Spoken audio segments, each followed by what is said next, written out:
Bismillahirrahmanirrahim. Assalamualaikum warahmatullahi wabarakatuh dan salam sejahtera. Majlis Kerja Tertinggi UMNO yang bermesyuarat pada hari Rabu 7 Julai 2021 bersamaan 27 Zulkaidah 1442 Hijri yang telah dilakukan secara atas talian telah membuat beberapa ketetapan seperti berikut. 1. Mengabsahkan keputusan penangguhan pemilihan UMNO selama 18 bulan selaras dengan Fasal 10.16 Perlembagaan UMNO. Kedua, mengambil maklum keputusan Biro Politik UMNO melalui kenyataan Presiden untuk memberikan tempoh 14 hari bagi kerajaan menghormati titah ke bawah duli Yang Maha Mulia Sri Paduka Baginda Yang di-Pertuan Agong dan raja-raja pemerintah agar memanggil sidang parlimen secepat mungkin. Hasil tekanan UMNO, maka akhirnya kerajaan akur untuk menasihati Yang di-Pertuan Agong supaya mesyuarat khas penggal ketiga Parlimen ke-14 bakal diadakan selama 5 hari bermula 26 Julai 2021. Ketiga, mesyuarat juga telah memperhalusi dan mempertimbangkan beberapa garis panduan utama yang ditetapkan oleh Majlis Kerja Tertinggi pada 11 Mac 2020 tatkala UMNO memberikan sokongan kepada Yang Amat Berhormat Tan Sri Muhyiddin Yassin selaku Perdana Menteri. Dua panduan utama adalah seperti berikut. 1. Kerajaan harus memastikan aspirasi rakyat benar-benar direalisasikan. 2.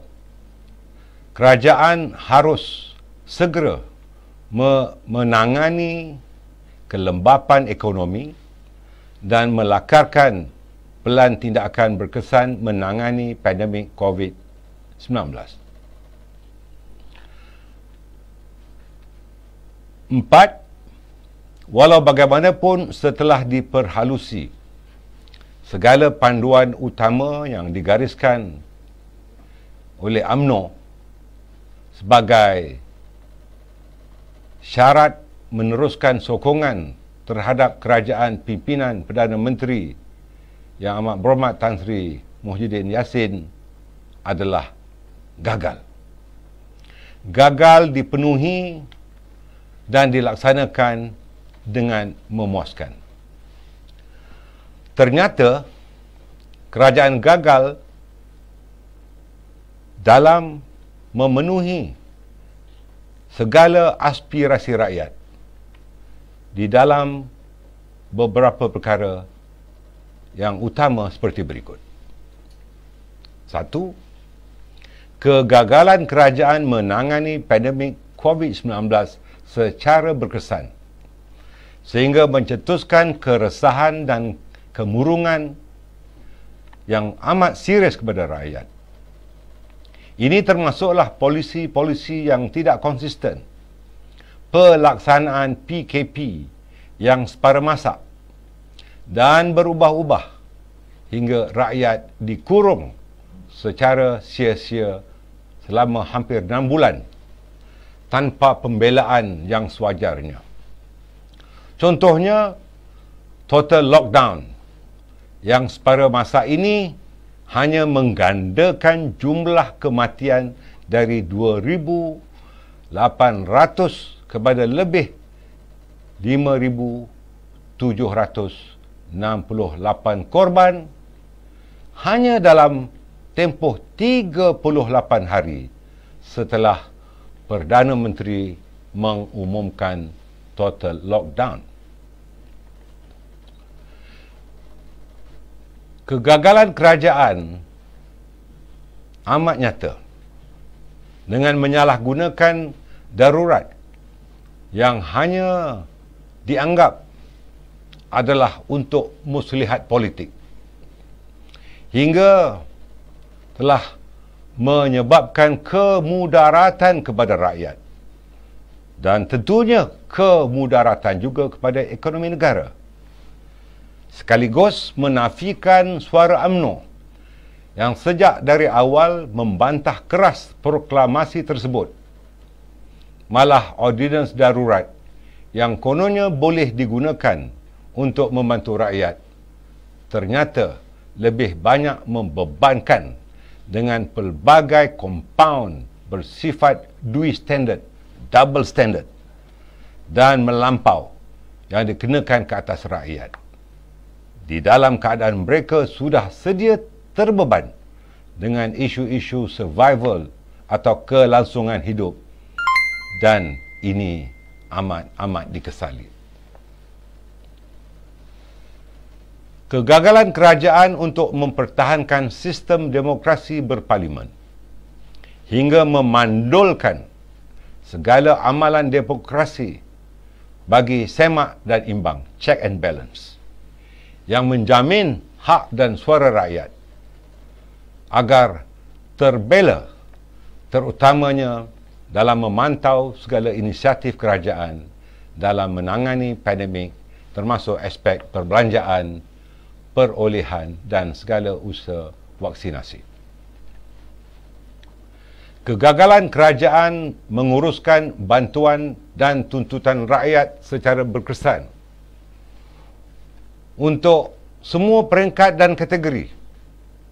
Tentunya ini termasuklah tuntutan moratorium 2.0 tanpa charge atau faedah terakru, dasar moratorium yang tidak dipanjangkan kepada agensi-agensi kerajaan yang lain seperti lembaga pembiayaan sektor awam, skim iCitra yang tidak mesra rakyat, bantuan tunai seperti BPR, BPN dan juga BKC yang lambat dan amat terhad hingga ramai tercicir dan terpaksa melalui karenah birokrasi yang membebankan.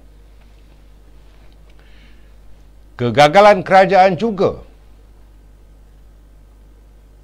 di mana seharusnya dapat memberikan keyakinan dan kepercayaan kepada rakyat dalam menguruskan kebajikan mereka, hingga berlakunya peningkatan yang amat serius dalam permasalahan sosial seperti berlakunya kes-kes bunuh diri. Saya ingin menyatakan bahawa kes bunuh diri daripada bulan Mac 2020 hingga bulan Mei 2021 berjumlah 1,099 kes.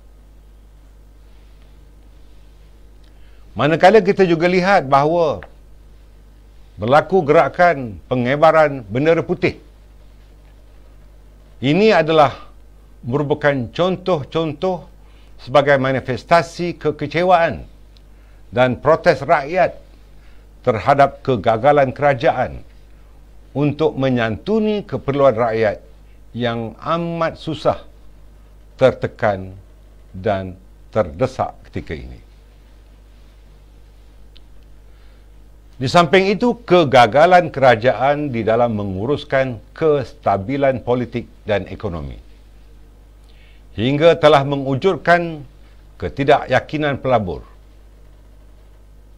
terutama pelabur-pelabur asing, terhadap kemampuan kerajaan menguruskan negara ini dan menguruskan pandemik. Indeks pengendalian COVID yang dikeluarkan oleh Bloomberg meletakkan negara kita di tempat ketiga paling bawah antara 53 negara ekonomi utama.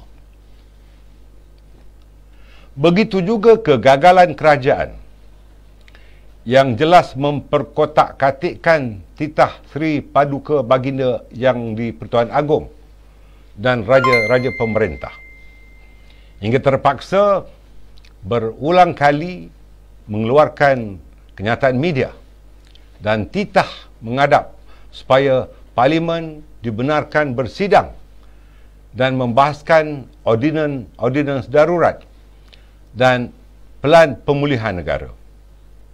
Selaku parti yang menjadi benteng utama membela institusi Raja-Raja Melayu, sebagaimana yang termaktub dalam Fasal 3 Perlembagaan UMNO.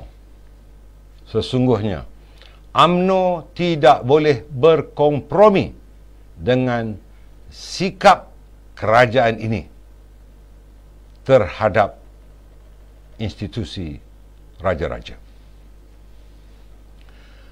Berpandukan 7 perkara di atas yang telah saya nyatakan, bahawa kerajaan pimpinan Perdana Menteri Yang Amat Berhormat Tan Sri Muhyiddin Yassin telah gagal.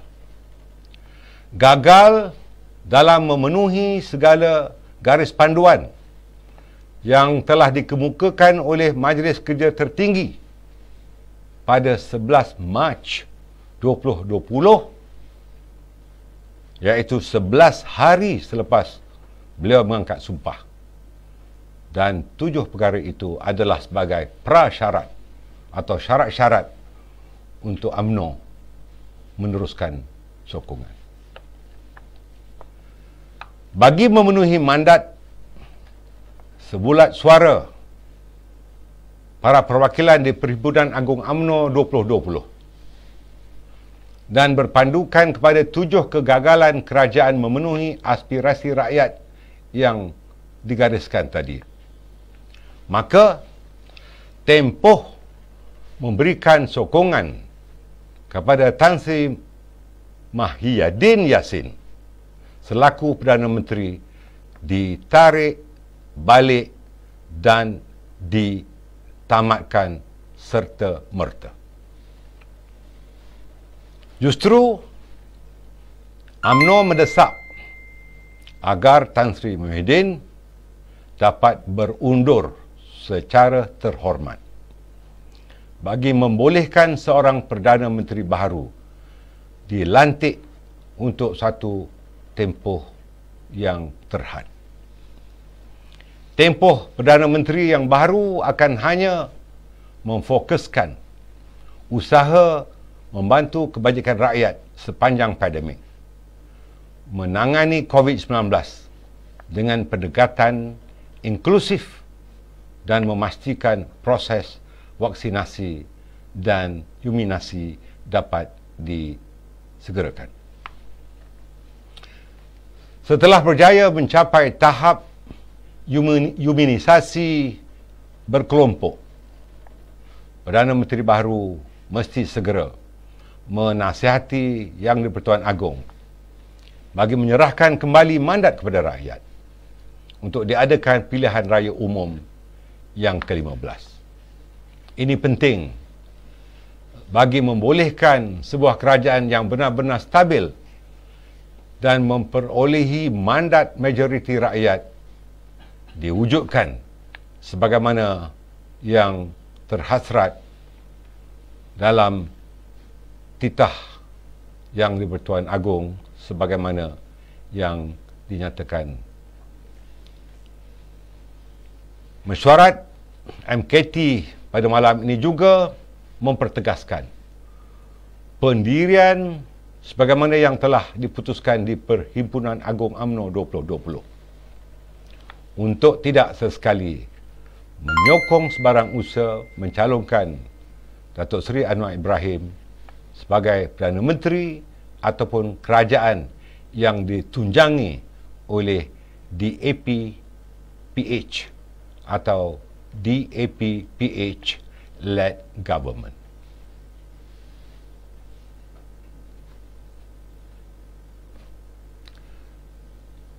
Sekian saja kenyataan media resmi daripada saya. UMNO bersama rakyat. Assalamualaikum warahmatullahi wabarakatuh.